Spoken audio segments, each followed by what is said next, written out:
Hello bachcho, let's read the question. Assertion is saying the unpaired electron of CH3 free radical occupies p orbital. Reason CH3 radical possess sp2 hybridization. The key concept is what is free radical. Basically अगर हम बात करते हैं free radical की, it is a type of unstable molecule, unstable molecule that is made during normal metabolism.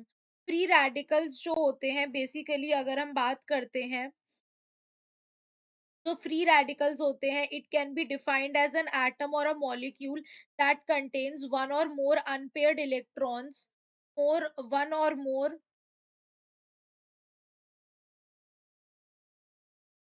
unpaired electrons unpaired electrons in the valence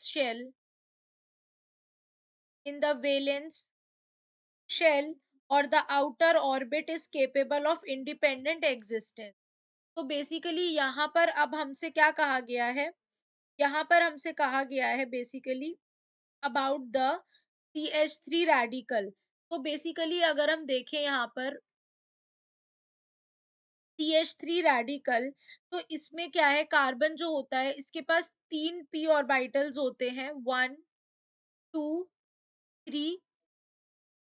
तो यहाँ पर जो तीन पी और या ये रेडिकल हो गया, ये हमारे तीन पी ऑर्बिटल्स हैं जो हाइड्रोजन के साथ क्या कर रहे हैं, बॉन्ड बनाते हैं। तो ये जो है एक हाइड्रोजन के साथ बनाया इसने, ये दूसरे के साथ, और ये तीसरे हाइड्रोजन के साथ, और ये फ्री रेडिकल हो गया। और ये जो हमारा रह गया है ये अनहाइब्रिडाइज्ड है, यानी ये किसी के साथ भी नहीं मिक्स हुआ, ये हमारा अनहाइब्रिडाइज्ड रह गया।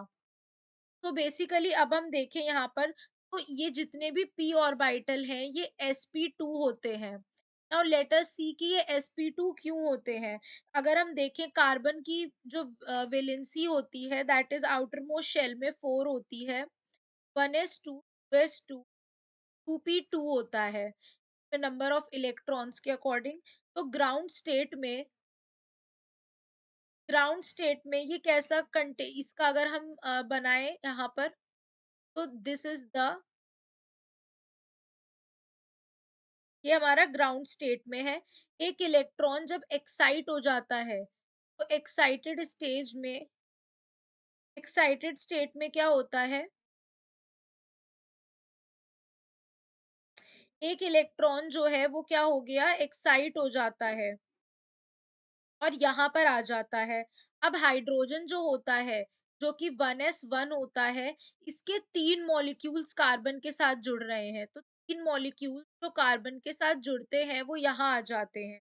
तो यहाँ पर हमने क्या देखा कि एक जो है हमारा H यहाँ है, एक H यहाँ है और एक H यहाँ है, यानी एक S में है और दो P में है। इसलिए इसकी हाइब्रिडाइजेशन क्या हो जाती है, sp2 हो जाती है।